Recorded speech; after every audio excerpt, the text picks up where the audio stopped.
አይሁዳውያን ሆይ እኔና እናንተ ጋር ብቻ የሚያልቅ አይደለም፣ አልፎ ሁሉ ይሄዳል። ገና የወረደው አምላክ ነው፣ ኃይል አይደለም። መከራው ማለት እኛም ያለንበት ማለት ነው። መከራ ውስጥ ነው ያለነው። ይገርማችኋል። ያላወቀ ካለ ይገርማችኋል። በጣም ብዙ መከራ ያለበት ሀገር ነው ያለነው። በጣም the whole package ነው። ስጦታዎቹ መጥተው ትንቢት ምናምን ተነግሮ የሚያልቅ አይደለም። እስከዚያ ቀን ድረስ የሚጠብቀን ነው። በነገራችን ላይ ወንጌል በጣም ዓለሙ ስለሚወድ አይደለም እየኖርን ያለነው። መንፈስ ቅዱስ ጠብቆ ማንም አይኑር ምን ያደርግላቸዋል? አሁን ሐናና ቀያፋ አብረው ሆኑ አልሆኑ ምን ለውጥ አለው? የዘላለም ይወጣው የለው ሐናና ቀያፋ አንዳንዴ የሌለ አይመስላችሁ? የተዋችሁ እዚህ ውስጥ ሁሉ አይመጣም እምትሉበት ቦታ ላይ መንፈስ ቅዱስ ከእናንተ ጋር አለ። ቴክኒካሊ በጣም ስማርት ሆኖ ሰው አይድንም። ይኸው ቃሉ ነው። የጌታን ስም ከዚህ ቀን ምንም ሊያድን አይችልም። ከምድር ስንት ሺህ እንትን ይበልጣል ብሎ በመረጃ የነገሩን ኮከብ ሲመጣ ሰው መሞት ፈልጎ አይሞትም። መሞት እግዚአብሔር አሳልፎ ሰጣችሁ። እናንተ በክፉ ሰዎች እጅ ሰቅላችሁ ገደላችሁ። ማንን? በእናንተ መካከል እግዚአብሔር ምልክቶችን ተአምራትና ድንቆችን በማድረግ የመሰከረለትን የናዝሬቱን ኢየሱስን።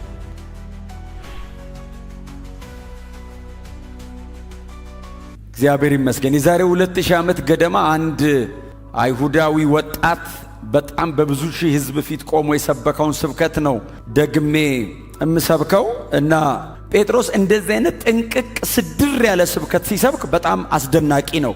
ቢሳሳት ኖርማል ነው። ምክንያቱም እንደሚሳሳት ኤክስፔክትድ ነው። አልተማረም ብለው ነው የጀመሩት። ሲሰሙት ገና ለመሰማት ራሱ በእጅ የሆነ ነገር ሆኗል ተብሎ ነው የተሰማው እንጂ ጋባዥ አይደለም። ስብከቱ በጣም ተደማጭ አይነት አይደለም። እና መልላችሁ ነው ከመንፈስ የተማረ ይበልጣል ነው።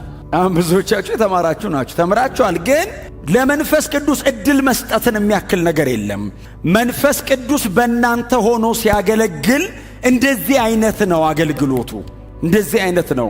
ጥቅሱን ብዙ ሰው ሊያውቀው ይችላል እና መልስ ሊሰጥ ወጥቶ ቆመ። አይ ዶንት ቲንክ እኔ አይመስለኝም ከዚህ ቀጥሎ ይህን ጥቅስ ከዚህ ቀጥሎ ይህን ጥቅስ ሰብካለሁ ብሎ ቁጭ ብሎ አጥንቶ ተዘጋጅቶ አይደለም የመጣው፣ አቀብሎት ነው። መንፈስ ቅዱስ ሰጥቶት ነው። ለዛ ነው ጳውሎስ ኤፌሶን ምዕራፍ 6 ላይ ሲጸልይ ምንድነው ያለው? እባካችሁ ለምኑልኝ አለ። ምንድነው ምን ለምንልህ ሲሉት እምናገረውን እንዲሰጠኝ። እንደ ጳውሎስ አይነት ሕግን ገማልያል እግር ስር ቁጭ ብሎ ያጠና ከመጀመሪያ እስከ መጨረሻ ጥንቅቅ ያለ ዕውቀት ያለው በጣም ስኮላር የተባለ ሰውዬ እባካችሁ ምን እናርግ? እምናገረውን ይስጠኝ። እሱ ሲሰጥ የሰው ሕይወት ይለወጣል ነው። እኔ ከስብከቱም ይልቅ በጣም ቻሌንጅ የሚያደርገኝ የመንፈስ ቅዱስ መውረድ ከዚህ ከ7 ደቂቃዋ ስብከት በዘለለ የጴጥሮስ የሕይወት ለውጥ አለበት። መንፈስ ቅዱስ ጴጥሮስ ላይ ሲወርድ ጴጥሮስ ተለወጠ። ትራንስፎርሜሽኑ ሪል ነው። ሰውየውን እግዚአብሔር መንፈስ ቅዱስ ወርዶ ቀየረው። መንፈስ ቅዱስን ከስጦታ ጋር አታያይዙት፣ ፐርሰን እንደሆነ እወቁ። በእናንተ ላይ ሲመጣ ፈቃዱ ነው የሚፈጽመው። በእናንተ ላይ ሲመጣ እናንተን ይለውጣችኋል። እንደ ሌላ ሰው ነው የምትሆኑት። ይሄው ይሄ ሰውዬ ምስክር ነው። ቆመ። እናንተ እንደመሰላችሁ አላቸው። እሺ አሉ። እናንተ እንደመሰላችሁ እነዚህ ሰዎች አለ አብሮት 11ዱ ቆመዋል። ከ11 ውጭ ደግሞ ሌላ ደግሞ ህዝብ አለ 120 አካባቢ የሚሆን እና እንደመሰላችሁ እነዚህ ሰዎች ሰክረው አይደለም አለና ገና ከጠዋቱ 3 ሰዓት ነው አለ። ከጠዋቱ 3 ሰዓት ነው ማለት እንትኖቹም አይከፈቱም መጠጫ ቤቶቹም። ቀጥሎ ደግሞ 3 ሰዓት 6 ሰዓት 9 ሰዓት የጸሎት ሰዓት ነው። ስለዚህ ጴጥሮስ ይሄ ትንቢት ዛሬ በእኛ መካከል መፈጸም ጀምሯል። እግዚአብሔር አስቀድሞ ተናግሯል በኢዩኤል በኩል። አሁን መፈጸም ጀመረ። በሥጋ ለባሽ ሁሉ ላይ አፈሳለሁ። አሁን ይሄ ትንቢት መፈጸም ጀመረ እንጂ በሙላት አልተፈጸመም። መንፈስ ቅዱስ የወረደው በ120 የሚያክል ሰው ላይ ነው እንጂ በሥጋ ለባሽ ሁሉ ላይ አልፈሰሰም።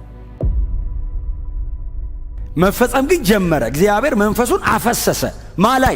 እኛ ላይ። እንደ ኤክስፐሪመንት እንደ ማሳያ እግዚአብሔር ይኸው እኛ ላይ አፈሰሰው። እስከየት ድረስ ይቀጥላል? በሥጋ ለባሽ ሁሉ ላይ። ይሄ ላስት ዴይስ ላይ እግዚአብሔር የሚያደርገው የጀመረ የሚቀጥል የትንቢት ቃል ጀምሯል። ይሄው እኛንም አግኝቶናል፣ ግን ገና ነው እና ወንዶችና ሴቶች ልጆቻችሁ ትንቢትን ይናገራሉ። ከዛ ቀጥሎ ምንድን ነው የሚለው? ወንድና ሴት ልጆቻችሁ ትንቢትን፣ ሽማግሌዎቻችሁ ነው የሚለው። ከዛ ጎበዞቻችሁ ራእይን ያያሉ። ስለዚህ አሁን ጌታ ኢየሱስ ክርስቶስ አስቀድሞ እንደተናገረ ይሄው ዛሬ ተጀምሯል፣ እኛ መሃል ነው።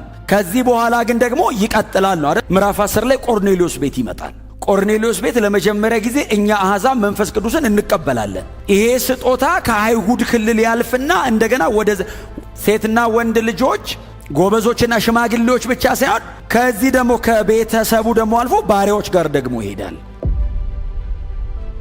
ሰብሬ እወጣለሁ፣ ወደ አሕዛብ ክልል ሁሉ ገና እገባለሁ።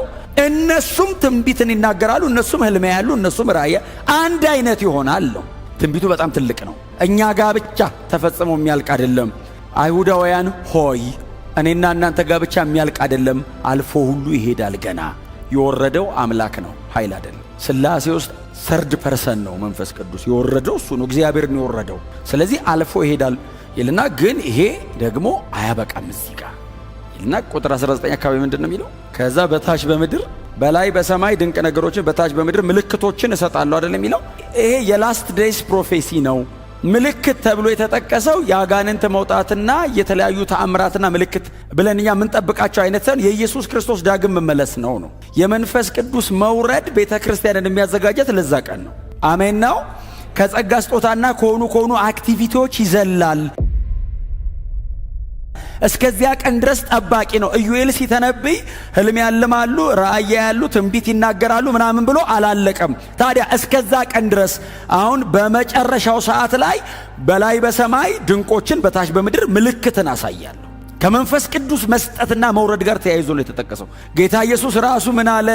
በዚያን ጊዜ ከመከራው በኋላ አይደል ያለው? መከራው ማለት ይኸው እኛም ያለንበት ማለት ነው። መከራ ውስጥ ነው ያለነው። ይገርማችኋል። ያላወቀ ካለ ይገርማችኋል። በጣም ብዙ መከራ ያለበት ሀገር ነው ያለነው። በጣም ብዙ መከራ ያለበት ዓለም ነው ያለነው። የወደቀ ሲስተም ውስጥ ነው ያለነው። በጣም ኮራፕት፣ ለሰይጣን የሚያዳላ ለወደቀው ነገር ብቻ የሚያዳላ ሲስተም ውስጥ ነው ያለነው። ከዚህ ጊዜ በኋላ ጌታ ኢየሱስ ክርስቶስ ተመልሶ በሚመጣበት ወቅት ላይ ምን አለን? ከመከራው በኋላ አለ ፀሐይ ትጨልማለች አለ ኢየሱስ፣ ብርሃን መስጠት ታቆማለች አለ። ራሱ ኢየሱስ የተናገረው በኢዩኤል በኩል አስቀድሞ የተነገረ በጴጥሮስ ስብከት የተደገመ ነው። ስለዚህ መንፈስ ቅዱስ ቤተ ክርስቲያንን ጠባቂዋ ነው። እዛ ቀን ድረስ ጋርድ ያደርገናል። እና ጴጥሮስ ምን አላቸው? እግዚአብሔር መንፈስ ቅዱስን በመካከላችን በኢዩኤል ምዕራፍ 2 መሰረት ነው የላከው ሲል the whole package ነው የወረደው። the whole package ነው። ስጦታዎቹ መጥተው ትንቢት ምናምን ተነግሮ የሚያልቅ አይደለም። እስከዚያ ቀን ድረስ የሚጠብቀን ነው። ስለዚህ አሁን ወርዷል፣ ነዋሪ ነው እያላቸው ነው። አብሮ ነው የሚኖረው። እስከ መቼ? በሰማይ በላይ በሰማይ ድንቆች በታች በምድር ምልክቶች እስኪታዩ ድረስ፣ እስከ ሰከንድ ካሚንግ ማለት ነው። እስከ ጌታ ኢየሱስ ክርስቶስ ዳግም መመለስ ድረስ መንፈስ ቅዱስ ጠባቂያችን፣ አሳልፎ አይሰጠንም፣ ይጠብቀናል አለ። እስከዛ ቀን ድረስ ፕሮቴክት ቤተ ክርስቲያን ትጋረዳለች። ተጋርደን እኮ ነው ያለ ነው። በነገራችን ላይ ወንጌል በጣም ዓለሙ ስለሚወድ አይደለም እየኖርን ያለ ነው። መንፈስ ቅዱስ ጠብቆን ነው እንጂ ሰይጣን ይህንን የሚያምን ሕዝብ በሙሉ በአንድ አዳር አልቆ ወንጌል የሚባል ነገር ድራሹ ጠፍቶ ሰው ሁሉ ወደ ሲኦል ቢገባ ደስታው ነው። ስላልቻለ ነው እንጂ ስላልፈለገ አይደለም። ጠባቂ ተደርጎልናል። እንደውም እኮ ምንድነው የሚለው? ይለቀቃል አለ፣ አጥፊው ይለቀቃል። ግን እንዳይለቀቅ አሁን ከልካይ አለ።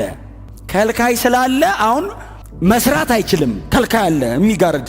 እሱ ያኔ ቤተ ክርስቲያንን ይዟት ሲሄድ በነፃነት መለቀቅ ይችላል። መንፈስ ቅዱስ ነው ጋራጅ፣ መንፈስ ቅዱስ ነው ከልካይ። መንፈስ ቅዱስ ቤተ ክርስቲያንን ይዟት ነው የሚሄደው።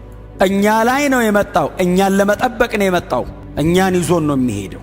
ጌታ ኢየሱስ ክርስቶስ ቤተ ክርስቲያንን አሳልፎ የሰጣል ለመንፈስ ቅዱስ ነው። አይዟችሁ ምንም አትሆኑ፣ መንፈስ ቅዱስ አለ። ማንም ከእናንተ ጋር ከሚሆን ማንም አይኑር፣ መንፈስ ቅዱስ ይኑር።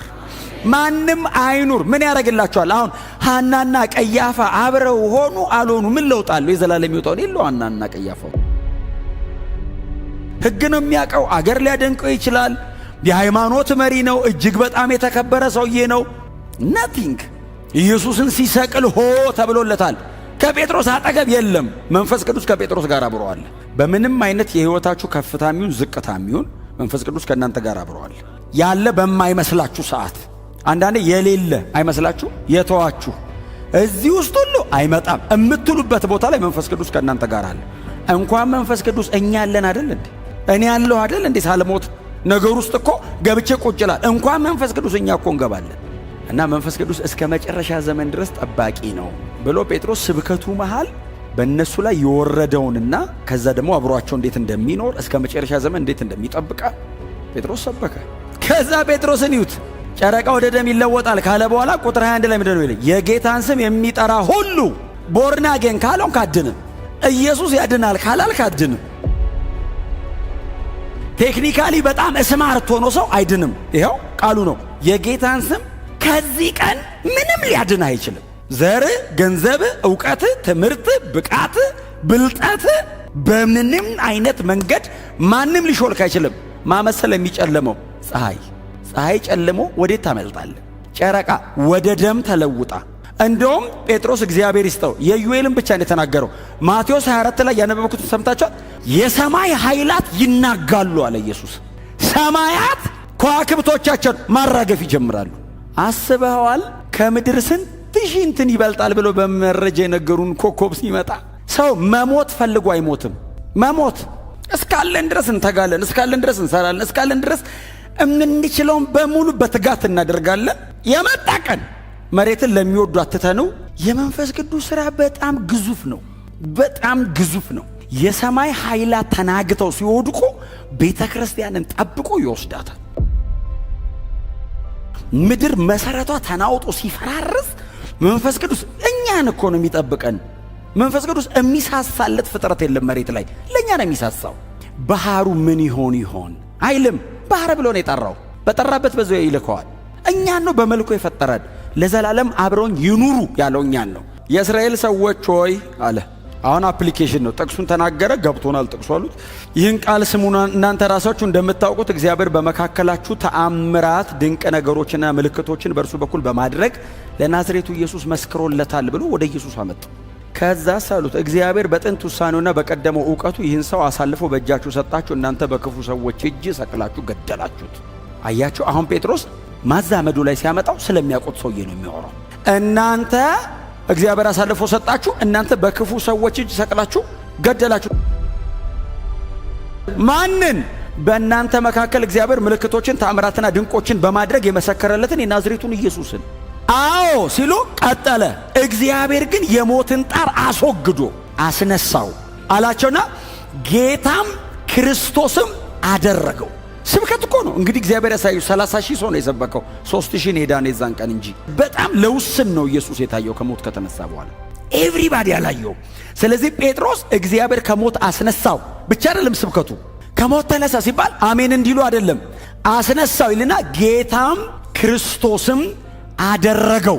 እናንተ ሰቅላችሁ የገደላችሁት እግዚአብሔር ሰዎችን ለማዳን የላከውን የቀባውን the anointed one እነሱ የመሰላቸው የሆነ ሰው የሰቀሉ ነው። የእግዚአብሔር መሲህ ነው አላቸው የሰቀላችሁት ማላችሁ። መሃል ላይ እንትን ይፈጠራል ጥያቄ፣ አክብሮታል ብለህ ነው ሲሉ ለመክበሩ ማረጋገጫ እናንተ የምታዩትና የምትሰሙትን አፈሰሰው። እኛ ላይ አሁን ወርዶብን እንደዚህ ስንሆን የምትሰሙታው እሱ ሲከብር በእኛ ላይ ያፈሰሰው ነው። ዳዊት እናንተ ንጉሥ አይደል? ያው ሞቷል፣ በስብሷል፣ መቃብር እዚህኛ መሃል አለ። መበስበስን ሥጋዬ ያይ ዘንድ በመቃብር አትተውም ያለው ስለ ራሱ ይመስላችኋል እንዴ? አለ ጴጥሮስ። ምን አይነት ስብከት ነው? እንዴት አይነት ስብከት ነው? ቸርች አይሰበክም እንኳን አንተ ድንጋይ እንደዚህ ይዞ እኮ ነው የሚሰሙ። ከተሳሳትከ ወግረው። ኢየሱስን ለመስቀል አቅም ያለው ሕዝብ አንተ እንዴት ነው የሚሰማ? እንደዚህ ይዞ ነው የሚሰማ። እስጢፋኖስን እኮ የወገረ እኮ ነው ከዚህ በኋላ። እንዴት ቻሌንጅ ብትንትናቸውን እኮ ነው የወጣው። ዳዊት እንደሞተ መቃብሩስ እኛ ማለት ታውቁ የለ እንዴ ሲል፣ አዎ እናውቃለን። ታዲያ የተናገረው እኮ ስለ ኢየሱስ ነው። ይህንን ከሰበከ በኋላ መጽሐፍ ሲናገር የሕዝቡ ልብ ተነካ ይላል። ክብር ለኢየሱስ ይሁን። መንፈስ ቅዱስ ስላለ ነው። መንፈስ ቅዱስ ወርዶ ስለሆነ ነው። የሕዝቡ ልብ ተነካና እንዲህ ያሉት ተሰብስበው መጥተው ጴጥሮስ ብቻ ስላልሆነ 11ዱም ከሱ ጋር አብረው ስለሆነ የሚሰብኩት መጡና እንደዚህ ያላቸው፣ ጴጥሮስ አይደለም ያሉት፣ ወንድሞች ሆይ ሁሉም ናቸዋ የሚሰብኩት። ጴጥሮስ በዋናነት ያው ሰውየው ፈጣንም ስለሆነ በዋናነት ያው የ7 ደቂቃ ስብከት ናት። በዚህ ይሄን ሁሉ ነው 1 ሰዓት ያወራሁት። እሱ 7 ደቂቃ ነው የፈጀበት። ቸርች አምጥቶ ነው ያብራራላቸው። ወንድሞች ሆይ አቤት ምን እናርግ ሲሏቸው ጴጥሮስ እንደዚህ ያለ፣ ንስሐ ግቡ፣ ኃጢአታችሁን ተናዘዙና በኢየሱስ ክርስቶስ ስም ተጠመቁ፣ የመንፈስ ቅዱስን ስጦታ ተቀበሉ። በዚያን ቀን 3000 ያህል አምነው ተቀበሉ። ክብር ለኢየሱስ ይሁን። በጣም ስለተማርኩ ምስክር መሆን አልችልም። ኢየሱስ ጋር ቁጭ ብለው ተምረው ሲጨርሱ ውጡና ሰበኩ አላለም። መንፈስ ቅዱስን ስትቀበሉ እስከ ምድር ዳር ምስክሮቼ። ስለዚህ ስለ ኢየሱስ መመስከር የምንፈልግ ከሆነ ከመንፈስ ቅዱስ ጋር ያለን ህብረት በጣም የነፍስ ቁርኝት መሆን አለበት። ያለ መንፈስ ቅዱስ መተንፈስ የለብን። ኢየሱስን የሚያውቀው መንፈስ ቅዱስ ነው። የመንፈስ ቅዱስ ያክል ኢየሱስን አልወደውም እኔ። ኢየሱስን መውደድ የሚሰጠኝ መንፈስ ቅዱስ። በእውነት ነው የምላችሁ፣ በጣም ብልጥ አይደለም የሚያረጋችሁ መንፈስ ቅዱስ፣ ኢየሱስን የሚወድ ነው የሚያረጋችሁ። ኢየሱስን ስትወዱ እንግዲህ የምትሆኑትን እናንተ ሆኑት። ክብር ለኢየሱስ ይሁን። የሰማኑን ያቆይልን። በጣም ነው የምወዳችሁ።